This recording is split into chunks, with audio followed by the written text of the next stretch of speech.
Colwell. He's the executive director of Newbridge on the Charles, which means that he oversees the responsibilities for Newbridge's campus, facilities, activities, programming, and services to residents.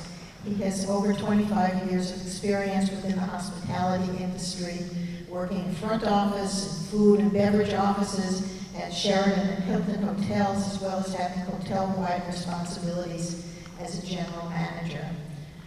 Before coming to Newbridge, he worked as the executive director at Cabot Park Village, a different senior living community located in Newton. He earned his BS from Cornell University School of Hotel Administration and his MBA from the University of Rochester. I think what I want to talk about actually is an extension of what you were saying, Aladdin, and I do not have scientific evidence. I have anecdotal evidence, and the anecdotal evidence I have is from working with people like Irving and Jerry. Just so you know, Jerry is going to be taking me in his Tesla downtown Boston to observe several different apartment buildings so that we can keep Newbridge way ahead of the curve.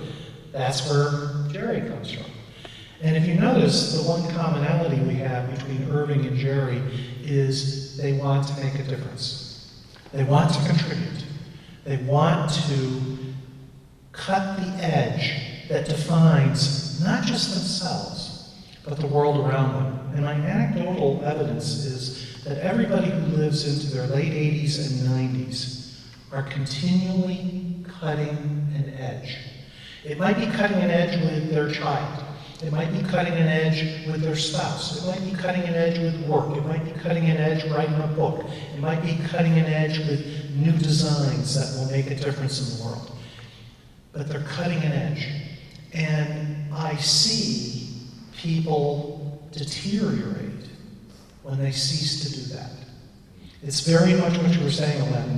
When I see somebody give in to the power of dementia and stop cutting that edge, or if they give in to their body and saying, oh, I can't be what I once was, they start declining.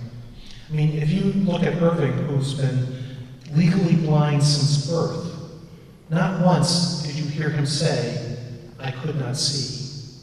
Because the sort of person he is cutting an edge to see as much as he can around him and make a difference for all those around him.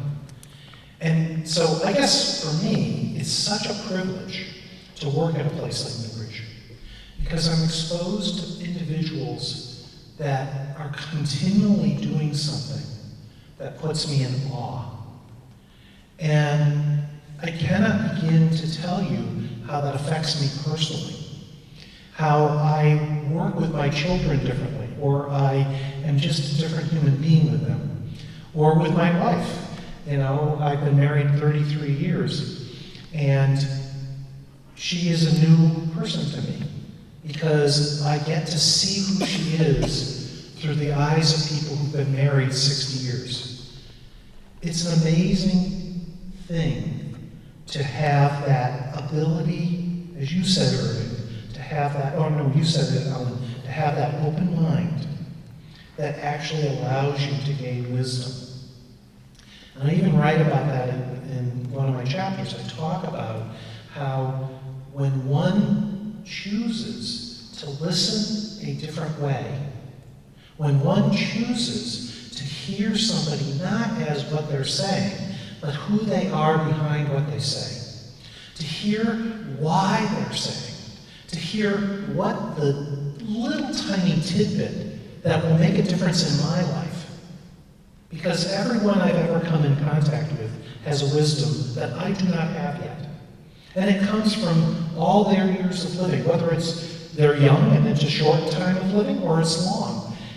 Either way, they've had experiences that I shall never have.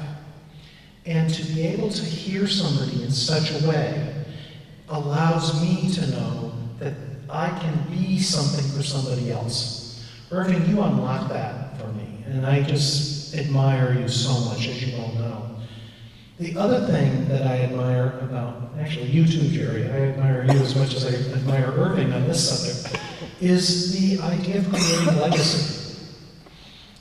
So many of the seniors at Newbridge create legacy. And again, it comes back to that cutting edge. It comes back to who they are, what they have in the world to give back to the world. And they believe it. They know it. And they will fight for it. They'll ask for it. They'll move forward toward it. And watching all these people do that is an incredibly moving experience. And I guess what I'm saying to you in the audience, and I've said this to my own daughters, is it's okay to think you're aging today. It's okay to realize that you actually have something to give the world. And it might not even be something you're thinking of right now. But if you have that open mind, that idea of getting wisdom, you will start hearing your own soul say what it is you should bring to the world, like Irving has done, like Jerry's about to do with me when he takes me to Boston. And I'm just saying to you that to read this book is to actually look into the soul of how many people? 75?